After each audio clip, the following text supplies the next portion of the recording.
Friends, welcome to my channel. I am Dr. Beena Sethi, Associate Professor in Chemistry, and my today's topic is lanthanoid and actinoids. Lanthanoids and actinoids में today we will discuss lanthanoid contraction. Lanthanoid contraction को पढ़े इससे पहले मैं आपको बता दूं कि मैंने इसी टॉपिक पे 2-3 वीडियोस पहले अपलोड किए हैं, जिसमें मैंने electronic configuration, oxidation states, magnetic properties and spectral properties को डिस्कस किया है. तो आई विल रिकमेंड यू कि आप पहले उनको भी देखें ताकि आपको इन टॉपिक्स की क्या हो बेटर अंडरस्टैंडिंग हो. तो in this topic lanthanoid contraction हम देखेंगे कि थ्रू आउट द सीरीज जो है लैंथेनॉइड सीरीज साइज डिक्रीज होता है. क्यों? लैंथेनॉइड कॉन्ट्रैक्शन में जो वर्ड कॉन्ट्रैक्शन है, व्हाट डज इट मीन?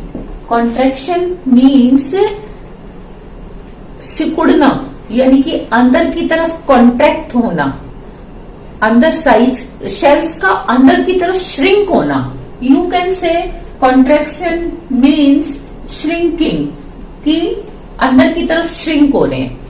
और लेंथेनॉइड कॉन्ट्रैक्शन मीन्स कि लेंथेनॉइड सीरीज में ऑर्बिटल्स अंदर की तरफ श्रिंक हो रहे हैं, तो उसी को हम क्या कहते हैं? Lanthanoid contraction. अब लेंथेनॉइड कॉन्ट्रैक्शन को हम पढ़ें इससे पहले हम देखें कि लेंथेनॉइड सीरीज की पोजीशन कहाँ है. लेंथेनॉइड सीरीज की पोजीशन है 6th पीरियड में 3rd बी और 4th बी के बीच में. ये वाले जो एलिमेंट्स मैंने बनाए हैं, ये सारे किसको रिप्रेजेंट करते हैं? लेंथेनॉइड्स को. और इसके नीचे वाले किसको रिप्रेजेंट करते हैं? एक्टिनॉइड्स को. लेकिन मैंने आपको पहले भी बताया था कि क्योंकि अगर हम इनको यहीं रखें तो पीरियोडिक टेबल का साइज क्या होता है? काफी बड़ा हो जाता है, और इसमें टोटल 32 ग्रुप्स हो जाते हैं. और इन 32 ग्रुप्स को 1-2 पेज पे पब्लिश करना भी क्या होता है? प्रिंट करना मुश्किल होता है. तो हम इन ग्रुप्स को 14 ग्रुप्स को बीच में से निकाल के यहाँ नीचे रख देते हैं, और इन दोनों पार्ट्स को, ये जो पीरियोडिक टेबल का ये पार्ट और ये पार्ट है, हम इनको आपस में क्लब कर देते हैं और हमें ये नई पीरियोडिक टेबल मिल जाती है. और इसमें हम यहाँ 2 स्टार लगा देते हैं जो रिप्रेजेंट करते हैं कि यहाँ से लेंथेनॉइड और एक्टिनॉइड सीरीज स्टार्ट होती है. अगर हम इसका इलेक्ट्रॉनिक कॉन्फ़िगरेशन देखें लैंथेनम का, तो वो आता है यहाँ पे जीनन. जीनन के बाद आता है आपका 4F1 और साथ में आता है 5D0 और 6S2. होना यही चाहिए, पर क्योंकि ये आपको प्रिंसिपल को फॉलो नहीं करता और इसमें 4F की एनर्जी ज्यादा होती है, जो we already have discussed in my last video, तो इसीलिए इसका इलेक्ट्रॉन 4F में ना जाकर कहाँ एंटर करता है? 5D में. और अगर हम जीनॉन को भी खोल के देखें तो इसके लास्ट में कॉन्फ़िगरेशन आता है 5s2 5p6. इसका मतलब लैंथेनम, सीरियम, प्रेसोडाइनियम, इन सब के केस में जो आउटर मोस्ट शेल होने वाला है वो कौन सा है? 6s. फिर इसके अंदर कौन से होंगे? 5s और 5p. ये मैंने 5p और ये मैंने 5s ड्रॉ किया है. इसके बाद आता है 5d. 5d कहाँ होगा? आप ये देखो, अगर ये 5s है, ये 5p है, तो 5d कहाँ होने वाला है? इनके भी बाहर होने वाला है. तो ये मैंने 5d को ड्रॉ कर दिया. अब बताओ 4f कहाँ होगा? ना तो इस आउटर मोस्ट शेल में 6s में, ना इस 5s 5p 5d में, बल्कि इसके भी अंदर, जो मैंने ये अंदर की तरफ ब्लैक कलर से ड्रॉ किया है, ये क्या है? 4f orbital. तो हमारे अब जो कमिंग इलेक्ट्रॉन्स हैं वो सब किस में जाते हैं? क्योंकि 58 में ये इलेक्ट्रॉन पे जंप करके इधर आ जाता है और ये बन जाता है 2, फिर धीरे धीरे 3, 4, 5, 6 लाइकवाइज 14 तक इंक्रीज होते हैं. मीन्स हमारे जो इलेक्ट्रॉन्स आने वाले हैं सारे 14 तक के, वो किस में आने वाले हैं? इन 4f ऑर्बिटल्स में आने वाले हैं. लेकिन साथ साथ हम क्या देख रहे हैं कि जो प्रोटॉन्स हैं वो भी इंक्रीज हो रहे हैं. 57, 58, 59 वो कहाँ इंक्रीज हो रहे हैं? यहाँ जेड में न्यूक्लियस में इंक्रीज होते जा रहे हैं, 57, 58, 59, 60 इस तरह से इंक्रीज होते जा रहे हैं। तो एटॉमिक साइज किस पे डिपेंड करता है? अगर ये आउटर मोस्ट शेल है और ये न्यूक्लियस है, तो न्यूक्लियस से लेके आउटर मोस्ट शेल के बीच की डिस्टेंस क्या कहलाती है? Atomic radius. और अगर हम इसमें आयन बना दें, यानी कि इस 6s को हटा दें, दोनों इलेक्ट्रॉन निकाल दें, और कहां से निकाल दें? 5d में से। ये जो 5d में एक इलेक्ट्रॉन था, हम इसको भी निकाल दें, तो अब क्या होगा? हमारा यहां तक की जो डिस्टेंस है 5p तक की डिस्टेंस, वो क्या कहलाएगी? Ionic radius. एटम में न्यूक्लियस से लेके आउटर मोस्ट शेल के बीच की डिस्टेंस क्या कहलाती है? Atomic radius. आयन में न्यूक्लियस से लेके आउटर मोस्ट शेल के बीच की डिस्टेंस क्या कहलाती है? Ionic radius. तो यहाँ हम आयनिक रेडियस देख रहे हैं, और अगर एटम बनाते हैं तो हम एटॉमिक रेडियस देखते हैं। तो वो एटॉमिक रेडियस किन किन फैक्टर पे डिपेंड करेगी? 2 फैक्टर पे डिपेंड करेगी। वो होता है जेड और सिग्मा, यानी कि शील्डिंग इफेक्ट। जेड होता है न्यूक्लियर चार्ज। ये न्यूक्लियर चार्ज इस माइनस के इलेक्ट्रॉन्स को अंदर की तरफ अट्रैक्ट करता है, जिससे ये सारे शेल्स इनसाइड कॉन्ट्रैक्ट होते हैं, श्रिंक होते हैं। तो जैसे जैसे जेड इंक्रीज होगा, जैसे जैसे जेड इंक्रीज होगा, साइज विल डिक्रीज, क्योंकि कॉन्ट्रैक्शन होगा। लेकिन एक दूसरा फैक्टर भी होता है जिसको हम कहते हैं sigma. Sigma means shielding effect. What is shielding effect? Shielding effect होता है कि इनर इलेक्ट्रॉन्स और आउटर इलेक्ट्रॉन्स के बीच में जो रिपल्शन है, क्योंकि ये दोनों कौन से हैं? माइनस माइनस के हैं। तो अब जैसे न्यूक्लियस तो इस शेल के इलेक्ट्रॉन्स को कहता है अंदर आ जाओ, और ये वाले इलेक्ट्रॉन्स 4f वाले क्या कहते हैं? बाहर की तरफ जाओ। तो बताओ क्या होगा कि जैसे जैसे 4f में इलेक्ट्रॉन्स इंक्रीज होंगे, 1, 2, 3, 4, 5, वैसे वैसे क्या होगा? शील्डिंग इफेक्ट इंक्रीज होगा। और शील्डिंग इफेक्ट इंक्रीज होगा तो साइज क्या होगा? डिक्रीज होगा। अब आप यहाँ देखो, ये दोनों फैक्टर एक दूसरे का उल्टा इफेक्ट डाल रहे हैं। जेड कह रहा है कॉन्ट्रैक्शन हो, सिग्मा कह रहा है एक्सपेंशन हो। तो नेट क्या होगा? नेट डिपेंड करेगा कि जेड स्टार के ऊपर, यानी कि इन दोनों में से डोमिनेट कौन कर रहा है। यानी कि जेड स्टार हम बोलते हैं इफेक्टिव न्यूक्लियर चार्ज। इसको हम जेड इफेक्टिव से भी दिखाते हैं, इफेक्टिव न्यूक्लियर चार्ज। तो इफेक्टिव न्यूक्लियर चार्ज क्या होगा कि जेड में से अगर हम शील्डिंग इफेक्ट को माइनस कर दें, तो अब हम देखते हैं कि ये एफ ऑर्बिटल्स का शील्डिंग इफेक्ट कितना है। तो मैं आपको थोड़ा सा पुरानी क्लास का बताती हूँ, जो कि स्लेटर्स रूल होता है। स्लेटर्स रूल क्या कहता है? अगर ये अंदर की साइड वाले जो इलेक्ट्रॉन है वो एस ऑर्बिटल में है, देखो ये आउटर मोस्ट, ये पेनल्टीमेट और ये एंटी पेनल्टीमेट, तो हम आउटर मोस्ट इलेक्ट्रॉन को कितना रिपल्शन मिल रहा है ये हम डिस्कस करते हैं। तो आउटर मोस्ट इलेक्ट्रॉन्स को आउटर मोस्ट वाले इलेक्ट्रॉन्स का जो रिपल्शन मिलता है वो कम मिलता है, लेकिन इसके अंदर वाले शेल्स का पेनल्टीमेट का जो मिलता है वो लगभग 0.8% मिलता है, मतलब 80% मिलता है, जिसको हम 0.8 न्यूट्रॉन के प्रोटॉन के बराबर मानते हैं। लेकिन जो एंटी पेनल्टीमेट है उसके भी अंदर है, उसका पूरा 1 के बराबर होता है, यानी कि एक इलेक्ट्रॉन एक प्रोटॉन के चार्ज को कैंसिल कर देता है। जेड कहता है अंदर आओ, तो ये एक इलेक्ट्रॉन क्या करता है? उसको पूरा बाहर भेज देता है। लेकिन ये तब होता है जब ये पेनल्टीमेट शेल का इलेक्ट्रॉन किस में हो? या तो एस ऑर्बिटल में हो या किस में हो? पी ऑर्बिटल में हो। तो अगर पेनल्टीमेट शेल में हम एस या पी ऑर्बिटल में इलेक्ट्रॉन इंक्रीज करेंगे तो क्या होगा? Size will not affected. क्यों? क्योंकि जेड 1 से बढ़ रहा है और शील्डिंग इफेक्ट भी 1 से बढ़ रहा है। अब हम एक्चुअली क्या कर रहे हैं? जो हमारा एंटी पेनल्टीमेट शेल है, ये आउटर मोस्ट पेनल्टीमेट या एंटी पेनल्टीमेट? एंटी पेनल्टीमेट जो शेल है उसमें हम कौन से ऑर्बिटल को फिल कर रहे हैं? 4f को।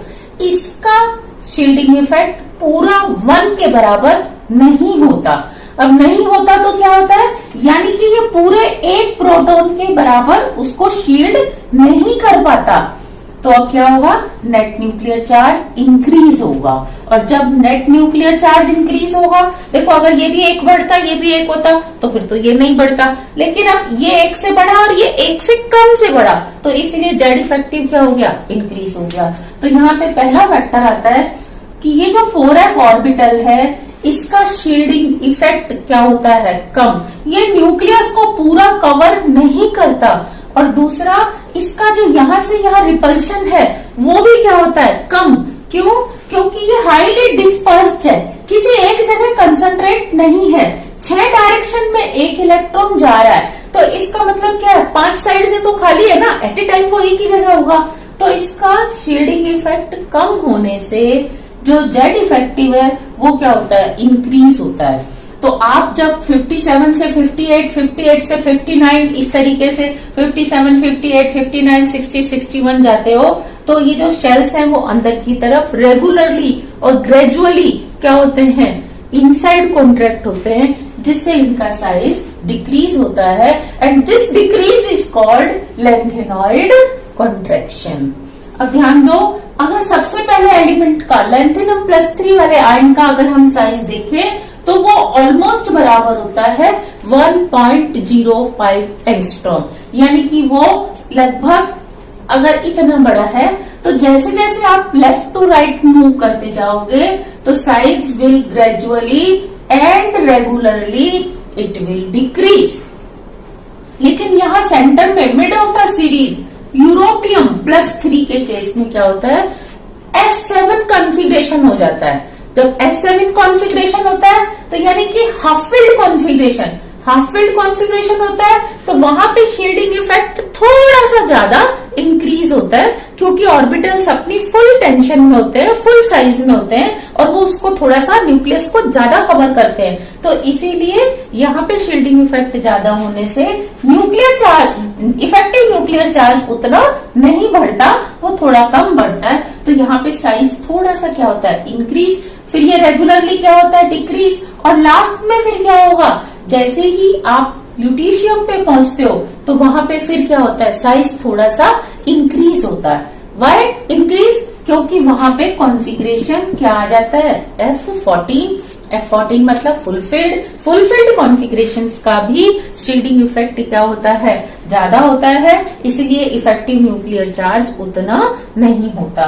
तो ये था ब्रीफ में लेंथेनॉइड कॉन्ट्रैक्शन, यानी कि लेंथेनॉइड सीरीज में ग्रेजुअल एंड रेगुलर जो कॉन्ट्रैक्शन आ रहा है साइज में, that is called lanthanoid contraction. अब हम इसके पढ़ेंगे causes and consequences. Causes of lengthenoid contraction. Causes of lengthenoid contraction में there are 2 basic causes. First, lobes are very far from each other, hence repulsion of these electrons is very poor. यानी कि ये जो 4f electrons के ये जो lobes हैं ये काफी एक दूसरे से दूर दूर हैं एट ए टाइम, क्योंकि ये तीनों लोब मिला के, तीनों डंबल मिला के, 6 लोब्स मिला के क्या होता है, एक ऑर्बिटल बनता है। और अगर इसमें एक इलेक्ट्रॉन है तो वो एट ए टाइम किसी एक जगह ही तो होगा, या तो इधर या इधर या इधर या इधर या इधर। तो यहाँ पे अगर S में 2 इलेक्ट्रॉन है 6s में, तो ये या तो इसी साइड से इसको रिपेल कर पाएगा या इस साइड से या इस साइड से। तो इसका कॉन्सिक्वेंस क्या होगा कि जब ये वाले इलेक्ट्रॉन्स इधर इधर इधर इधर इधर पहुंचेंगे तो इनको पूरा के पूरा न्यूक्लियस का अट्रैक्शन मिलता रहेगा, और जब ये यहाँ है तो they will feel attraction towards inside, और ये क्या होगा, अंदर की तरफ कॉन्ट्रैक्ट होंगे। अब जब ये वाला इलेक्ट्रॉन इधर आ जाएगा तो क्या होगा, इधर की तरफ से ये वाला शेल अंदर की तरफ कॉन्ट्रैक्शन फील करेगा, अट्रैक्शन फील करेगा। पहला तो ये फैक्टर। दूसरा, electrons can not shield nucleus properly, nucleus remains unshielded, क्योंकि ये जो इलेक्ट्रॉन्स हैं ये 2 तरह से वर्क करते हैं। एक तो बाहर वाले इलेक्ट्रॉन को रिपल्शन देना माइनस माइनस के कारण, दूसरा होता है ये जो न्यूक्लियस में प्लस चार्ज पड़ा है सारा, इस प्लस चार्ज को माइनस का प्रोटेक्शन देना, शील्ड करना। शील्ड कहते हैं कवर करना उसको। तो जब ये इसको कवर करने की बात आएगी तब भी क्या होगा, ये इलेक्ट्रॉन अगर इस साइड है तो ये न्यूक्लियस को केवल इस डायरेक्शन से क्या करेगा, शील्ड करेगा। रेस्ट ऑफ द साइड से क्या होगा, ये अनकवर्ड रहेगा। अनकवर्ड रहेगा तो ये इसको 4s 5s 6s के इलेक्ट्रॉन्स को अट्रैक्ट करेगा। और जब ये इलेक्ट्रॉन मूव करता हुआ यहाँ आ जाएगा तो क्या होगा, ये इस साइड से तो शील्ड करेगा लेकिन रेस्ट ऑफ द साइड से शील्ड नहीं करेगा। तो हम कहते हैं electron can not shield nucleus properly, nucleus remains unshielded. तो these are the two factors of new lanthanoid contraction. Next is consequences of lengthenoid contraction. Consequences of lengthenoid contraction में हम क्या देखते हैं कि थ्रू आउट द सीरीज, यानी कि lengthenum to lutetium +3 size क्या हो रहा है, रेगुलरली डिक्रीज हो रहा है। तो साइज हमें इस तरीके से डिक्रीजिंग साइज मिलता है।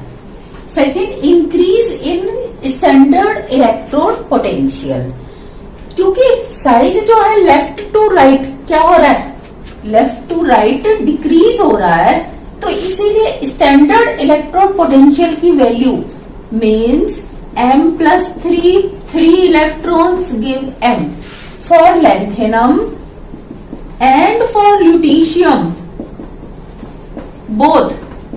जो इसकी वैल्यू है वो हमें मिलती है for lanthanum it is -2.50 volt and for lutetium it is -2.25 volt.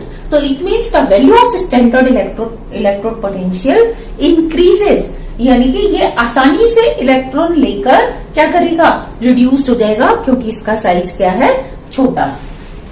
फिर है similarity of second and third transition series. Yes, it is very important consequence.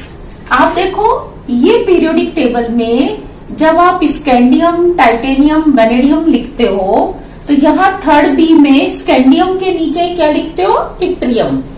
ये आपकी होती है थर्ड 3D सीरीज, ये आपकी होती है 4D सीरीज। इट्रियम के नीचे आता है lanthanum।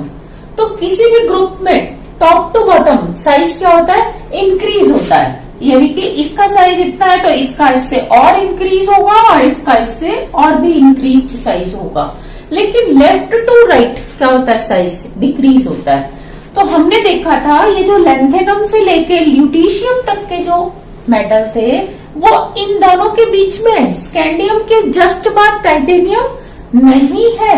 यहाँ पे इसकी पोजीशन 14 ग्रुप्स के बाद है यहाँ पे। तो अगर हम स्कैंडियम टू टाइटेनियम देखते हैं तो केवल एक प्रोटॉन इंक्रीज हो रहा है, एक प्रोटॉन इंक्रीज हो रहा है तो साइज थोड़ा सा डिक्रीज हो रहा है और नंबर ऑफ शेल्स इक्वल है।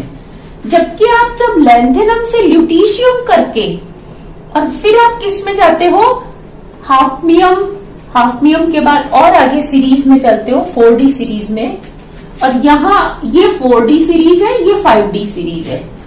तो आप क्या देखते हो, 3D टू 4D तो साइज नॉर्मली इंक्रीज हो रहा है, ऐसे यहां से यहां आए साइज इंक्रीज हो रहा है। क्यों, क्योंकि लेफ्ट टू राइट जाने पर केवल एक प्रोटॉन इंक्रीज होता है। लेकिन जैसे ही आप lanthanum से पूरी सीरीज चल के हाफमियम पे जाते हो, और हाफमियम कहाँ आता है, टाइटेनियम, जिरकोनियम, हाफमियम इसके नीचे आता है। तो आप देखो स्कैंडियम से टाइटेनियम एक प्रोटॉन इंक्रीज हो रहा है, इट्रियम टू जिरकोनियम एक 39 या 40, लेकिन lanthanum से हाफमियम तक जाने में यू हैव इंक्रीज्ड 15 प्रोटॉन्स। इसका 57 नंबर है और इसका क्या है 72। तो दीज मेनी एक्स्ट्रा प्रोटॉन्स जो है शेल्स को बहुत ज्यादा कॉन्ट्रैक्ट कर देते हैं। तो यहां से यहां जो साइज इंक्रीज हुआ था वो यहां से यहां साइज इंक्रीज नहीं होता, रादर हल्का सा डिक्रीज होता है, या इट रिमेन्स सेम, या तो इसके बराबर होता है या हल्का सा डिक्रीज होता है। तो हम क्या देखते हैं, ये 4D सीरीज, ये 5D सीरीज, दोनों में सिमिलैरिटीज आ जाती हैं। 3D 4D में नहीं आती, क्यों, क्योंकि साइज इंक्रीज हो रहा है, लेकिन 4D 5D में आ जाती है बिकॉज ऑफ लेंथेनाइड कॉन्ट्रेक्शन इनका साइज क्या चलता है, सेम चलता है। तो ये था similarity of second and third transition series. ये जो 3D सीरीज है इसको फर्स्ट ट्रांजिशन कहते हैं, 4D को हम फर्स्ट सेकेंड ट्रांजिशन और 5D को हम क्या कहते हैं, थर्ड ट्रांजिशन सीरीज। तो इसीलिए सेकेंड और थर्ड ट्रांजिशन सीरीज में सिमिलरिटी आ जाती है। Next is similarity among lanthanoids. तो जब इनका साइज ऑलमोस्ट सेम चल रहा है, धीरे धीरे डिक्रीज हो रहा है, तो जो भी प्रॉपर्टीज हैं, आयनाइजेशन, पोटेंशियल, इलेक्ट्रोनेगेटिविटी, उनमें ज्यादा डिक्रीज नहीं होता। सेकेंडली इनका जो आउटर मोस्ट शेल का कॉन्फ़िगरेशन है वो सेम है NH2, और उसके अंदर पेनल्टीमेट का N-1 DS2, N-1 S2 और N-1 P6 पेनल्टीमेट सबका सेम है, लेकिन जो N-2 F एंटी पेनल्टीमेट है, खाली ये चेंज हो रहा है, कभी 1 है, कभी 2, कभी 3, कभी 4, कभी 5, कभी 6। तो it means outer most 2 shells का कॉन्फ़िगरेशन सेम होने से जो इनकी प्रॉपर्टीज हैं वो क्या रहती हैं, सेम, ये एक जैसा बिहेव करते हैं। Basicity decreases. बेसिसिटी डिक्रीजेस क्यों होती है, आप ध्यान दो, क्योंकि लेफ्ट टू राइट साइज क्या हो रहा है, डिक्रीज हो रहा है। तो जब एक तो ये अपना इलेक्ट्रॉन किसी को दे और एक ही छोटे वाला अपना electron they, basicity means donation of electron, आसानी से इलेक्ट्रॉन देना। तो बताओ ये इजीली देगा या छोटा वाला इजीली देगा, ये इजीली देगा। इट मीन्स इसकी बेसिसिटी ज्यादा है और ल्यूटीशियम की बेसिसिटी कम है। तो you can say from lanthanum to lutetium basicity decreases. Next is tendency to get hydrolysed increases. What does it mean कि आपने ये एक लैंथेनम +3 आयन लिया और ये ल्यूटीशियम +3 आयन लिया, दोनों पे आप देख रहे हो साइज इसका बड़ा इसका छोटा, चार्ज सेम +3, तो चार्ज डेंसिटी इसकी क्या होगी, कम, ल्यूटीशियम की क्या होगी, ज्यादा। जब इसकी चार्ज डेंसिटी ज्यादा होगी तो इसके चारों तरफ water molecules OH H OH H OH H इस तरीके से क्या होंगे, बहुत ज्यादा आ जाएंगे। तो इसका हाइड्रोलिसिस या टू गेट हाइड्रोलाइज्ड इसकी टेंडेंसी ज्यादा होगी, जबकि इसकी चार्ज डेंसिटी कम है तो इसके पास केवल इतने से ही वाटर मॉलिक्यूल्स आते हैं। Next, decomposition of oxysalt increases. अब decomposition of oxysalt increases means आप ये देखो, जैसे ये लैंथेनम नाइट्रेट है और ये ल्यूटीशियम नाइट्रेट, लैंथेनम टू ल्यूटीशियम, ये इसका ऑक्सीसॉल्ट है एक तरह से, क्योंकि इसमें ऑक्सीजन है। लैंथेनम का साइज बड़ा है, बड़ा, और नाइट्रेट का भी बड़ा है। क्यों? क्योंकि एक नाइट्रोजन 3 ऑक्सीजन, बड़ा। तो स्मॉल, बड़ा कैटायन और बड़ा ही एनायन, ये क्या होगा, स्टेबल। लेकिन छोटा कैटायन और बड़ा एनायन क्या होगा, अनस्टेबल। ल्यूटीशियम छोटा है, जब ये अनस्टेबल है तो ये आसानी से डिकम्पोज हो जाएगा, और डिकम्पोज होके मतलब कम टेम्परेचर पर ही डिकम्पोज होके ये दे देगा Lu2O3, lutetium oxide plus nitrogen dioxide. जबकि ब्रेक ये भी इसी तरीके से होगा, लैंथेनम इसको हीट करेंगे तो La2O3 lanthanum oxide plus NO2, लेकिन क्या होगा, ये हाई टेम्परेचर पे होगा क्योंकि स्टेबल है, और ये थोड़ा सा गर्म करते ही ब्रेक हो जाएगा। तो ये था डिकम्पोजिशन ऑफ ऑक्सीसॉल्ट जो है इंक्रीजेस, यानी कि इसका आसानी से हो जाता है, टेंडेंसी इसकी ज्यादा है। Next is size of yttrium and dysprosium to lutetium is same. Again very interesting, क्योंकि स्कैंडियम के नीचे क्या है, इट्रियम, इट्रियम के नीचे है लैंथेनम, और आप जानते हो साइज जो है टॉप टू बॉटम इंक्रीज होता है। तो ये मैंने इनका साइज बना दिया इंक्रीज होते हुए, लेकिन लेफ्ट टू राइट क्या होता है? डिक्रीज। तो मैं चली लैंथेनम से cerium, praseodymium, neodymium, promethium, samarium, europium, gadolinium, terbium, dysprosium. तो ये लेफ्ट टू राइट जाने पे जब वो डिक्रीज हो रहा है तो एक स्टेज ऐसी आती है कि इन दोनों का साइज क्या हो जाता है?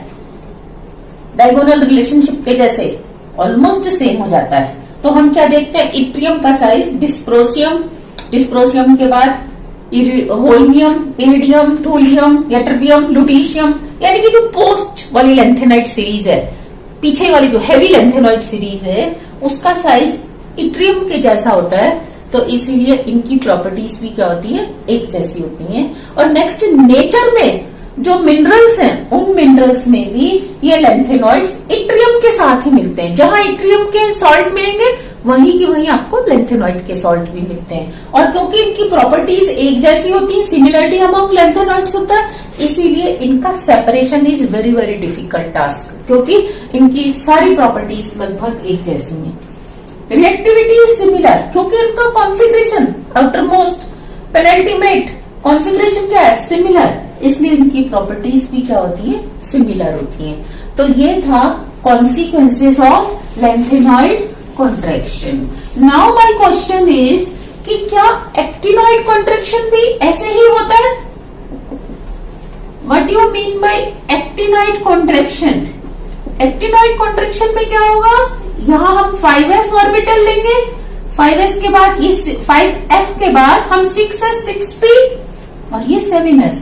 तो ये वाला ऑर्बिटल भी क्या करता है? न्यूक्लियस को इनकम्प्लीट शील्ड करता है, और इसका शील्डिंग इफेक्ट इनकम्प्लीट होने से इसमें भी जब आप एक्टिनम टू आगे थोरियम, प्रेसोडाइमियम इस सीरीज में पूरा चलते हो, यूरेनियम, नेपच्यूनियम, इस तरह से, तो साइज लगातार क्या होता है? डिक्रीज होता है। और इस डिक्रीज को हम क्या कहते हैं? Actinoid contraction. लेकिन हम इसको ज्यादा सिग्निफिकेंटली नहीं पढ़ते। व्हाई? बिकॉज इस सीरीज में यूरेनियम के जो आगे वाले एलिमेंट्स हैं वो सारे की सारे क्या हैं? सिंथेटिक एलिमेंट्स हैं, मैनमेड हैं, रेडियो एक्टिव हैं। उनकी अभी तक उतनी ज्यादा स्टडी नहीं हुई है, तो इसीलिए उनका अभी नेचर में या हमारी डे टू डे लाइफ में ज्यादा सिग्निफिकेंस नहीं अभी नोटिस किया गया है। तो इसीलिए हम एक्टिनॉइड कॉन्ट्रैक्शन को बहुत ही कम पढ़ते हैं। बट इट इज देयर, ये होता है वहां पे, लेकिन हमें इसको अभी पढ़ने की जरूरत